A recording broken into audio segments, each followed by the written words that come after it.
For your Thursday morning, April 7th, Kaylee, you are so negative when it comes to your weather. Well, looking out the window this morning, come on. What's wrong with it? 7. It's snow. It's still April. I still remember that 8 inches we got there like May 2nd. That was several years ago. But, Yeah, true that. it's Iowa, so we still got about a month of snow to go. Anyway, we got a special guest in the studio.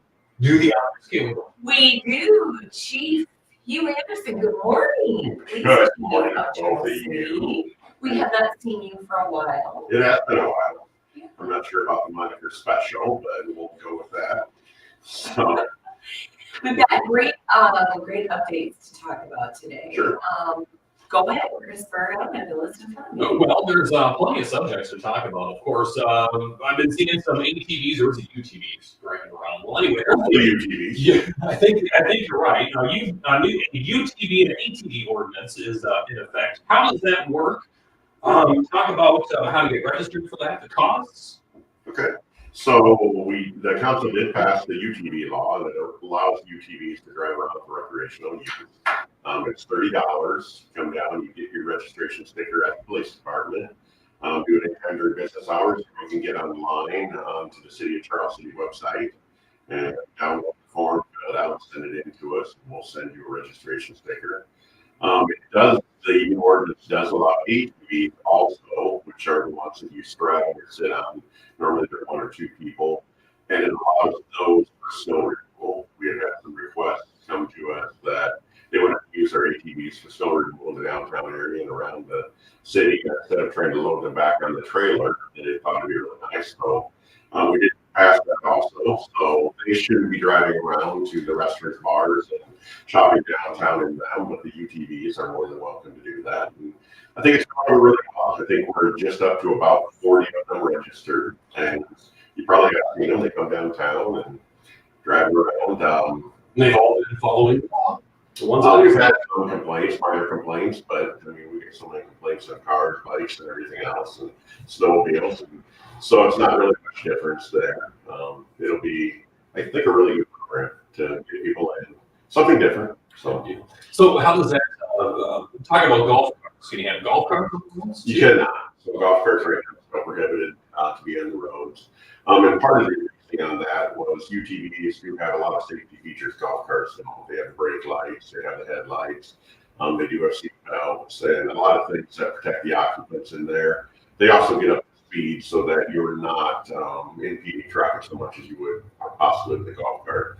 Golf carts were considered, and I think it's still on the table that they may consider those in the future. But right now, I think we're waiting to see how the UTV goes.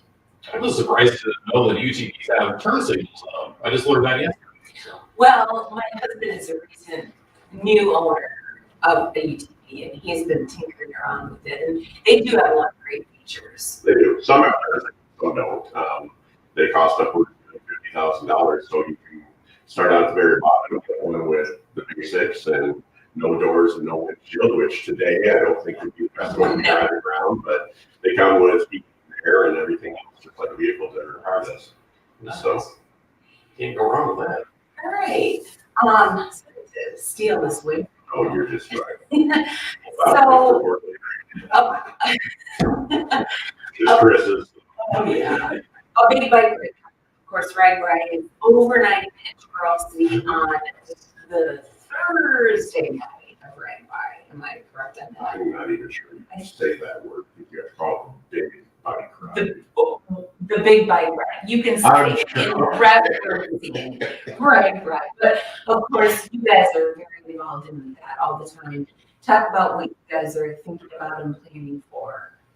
Well, the Captain Craig is in charge of that. Hopefully he'll stop by sometime and meet with you guys before that. But we end up bringing in a lot of times between 20 and 30 additional officers just to cover the influx of people we have in here for patrolling and everything else.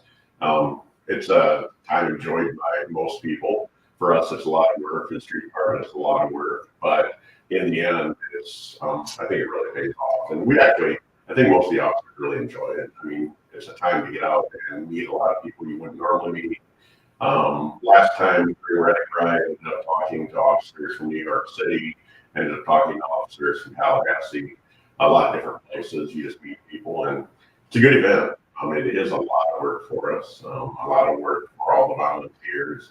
I met with the executive committee beginning of the week, and my hats off to them, kudos to them, because they meet a lot and they decide a lot and put a lot of time in, and it's all volunteer on their part. So thank you to everybody who volunteers for that. So are you looking to recruit some other officers from other communities, or how does that work? I think every time I'm in here, I talk to Kay about joining our reserve force. And so she keeps looking at me and, are you looking to recruit with that longing look in her eyes? Oh, yeah. I think that's, we are. So we're always looking to recruit from other departments. The captain's called around, and we are actually, this time it seems like having a more difficult time. And I think it's because across the nation, across Iowa, it's harder to get officers to fill your empty slots.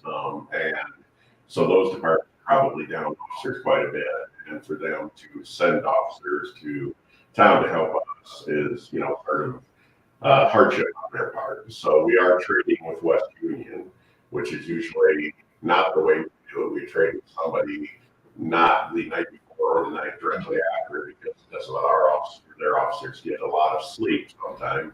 But the way we've done it is we're going to trade with them 6 officers, which is most of their force, and their chief has been incredible working with us on this. And then, so they'll come here the day before, try to do it and get them off on time, and then get home and get some sleep, and then they'll be up all night for theirs, and then we'll send 6 of our officers over there. So, yeah, that's the big thing. And then this way, it doesn't cost the city to pay the overtime for them. It's just a swap, trade even there. And I know we talked to Mason City and also talked to Clear Lake and some of the other departments now.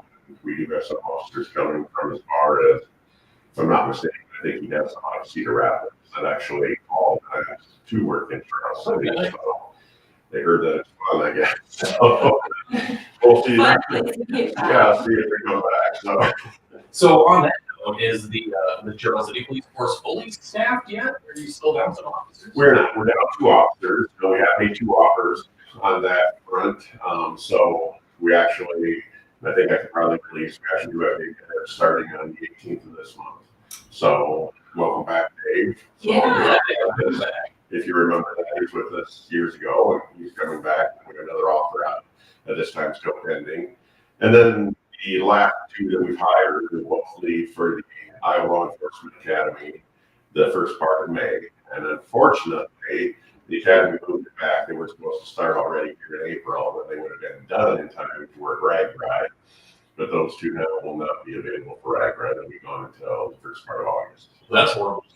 It was actually going to work just perfectly, and they actually didn't even notify us. We actually kept this out on their website that they bumped the starting date back. So we were going to try to pull them out of school for that age to come and work. But I don't think probably they were. But it's a long process for them. They're 16 weeks down there, and so good luck to both of them. And that's going to be Tony Blunt and Brett Balloon, and they'll be leaving here shortly for that. And first thing to do is the week before they go down and do the run, push-up, set-up test, and make sure they can pass that for admittance to the academy. So Officer Peter took them out earlier this week and put them through the races, and they came back pretty red faced, but they went fast. So we're confident they'll do that. They'll do really well on training. They do some field training before they go, and they're both doing an excellent job. So A lot to it, I'm sure. There is. We're down, so it's very also hired Officer Miller. So very great addition to our department. He is now in the academy, not on the street working. And so being down 5 out of 14 is a pretty big hardship for us. Sure. The guys work a lot. Of course, they work 12-hour weekends still right now, and hopefully that'll change every time we get going in this summer here, and we'll have more normal schedule. So on back to are you going to have the bike patrol back? we will. So Officer Nick, our community officer, is actually an instructor for bicycle. So here's the crazy thing: we can hire an officer, and if we are Harley yet from the Harley shop, we put them on. They can take off driving that. We put them in a car, and they can take off driving the car. But to put them on a bike, we have to put them through a week-long school. So we have to ride a bicycle. Oh my gosh. And that's a state of Iowa required. So, but also that is our bike instructor. He went down to school the first time. I'm sure people will appreciate this. He went down the first time and wiped out his bike and broke his arm. And so we were hesitant to send him back, but we did. He passed the time without any broken bones, and he'll now be an instructor. We'll get a couple more guys up and running before Ride. We'll have a couple bikes out then. It's obviously the way to get around. Getting around on foot is great downtown, but if you have to go to one of the campgrounds for an accident or for an ambulance call or anything else, bike is usually the best way to get there. So Awesome. Final question of the day, Hugh. There's a new department policy manual. Talk about that. there is. So we have a national group called Electrical, and to write our manual. We've had a manual obviously for my entire career, for some years here, but this is more comprehensive, and it's basically a guidework for the officers, guidebook for the officers, sort of a scaffold or framework, if you would say, to give them guidance on what they need to do on different calls and how they need to proceed safely and everything else through their work. It's a very involved manual. First time I gave it to council, I gave it to them in a PDF format out there, and I told them do not print it because it'll take over a reading paper. It's 500 pages long. But it covers about everything, which is really good for the officers. It's to protect the officers, it's to protect the public, and to protect the city. It's not, it doesn't have one, I guess, defining thing that is to prevent lawsuits or anything like that. It's actually, it protects the public in a lot of different ways. It protects the officers in a lot of different ways, and it also protects the city. But just, I guess, guide work that many cities have gone with. I think they're in almost 200 here in Iowa, Lexington is, and there are several thousand across the nation. So something, I guess, with the way law enforcement has gone and gotten lately, to just something, I guess, to give the officers a guide or framework to act on. Definitely. With it being 500 pages, obviously there's a lot of work that went into that. Talk about that a little bit. So we had a committee of 4 of us, and we worked weekly with electoral representatives and met with them via Zoom and went through policy by policy, and sort of, I guess, changed it to fit our department. There wasn't much to change on a lot of policies because they have a team of lawyers, and that's all they do is they sit there and they look at Iowa law, they look at the national law, and any federal court cases that come back, or we change the match to that. So when something happens around the nation, this way they electronically send us the changes. We'll implement those at that time. The officers will get a copy of the new policy. They don't print it out, and then they do their training. They'll do a little daily training bulletin. It's called, actually every day. It'll be a small training thing that they're going to get on a policy, and they'll go through that and answer a question really quick, small test. And so that'll happen every day. But it was a lot of work. It really was. It's almost a year of making now, and we're finally starting to implement it probably this week or next week. So Good deal. Yeah. That's a big relief. it is. It's been a long time coming. There's a lot of things to work on, being short officers and everything. It's, we're out the street a lot. Never has command staff, so it's been a little hard to get certain things done. So Well, it's only going to get busier. it is. The You're weekend, if you look at the daily police log, it was very busy. Yeah, I saw that. So, well, take care for all you do. Thank you. We'll talk to you or another months are coming up in about a month. Sounds good. Thank you very much. It is 8:25. We get your Iowa next up, PCJ.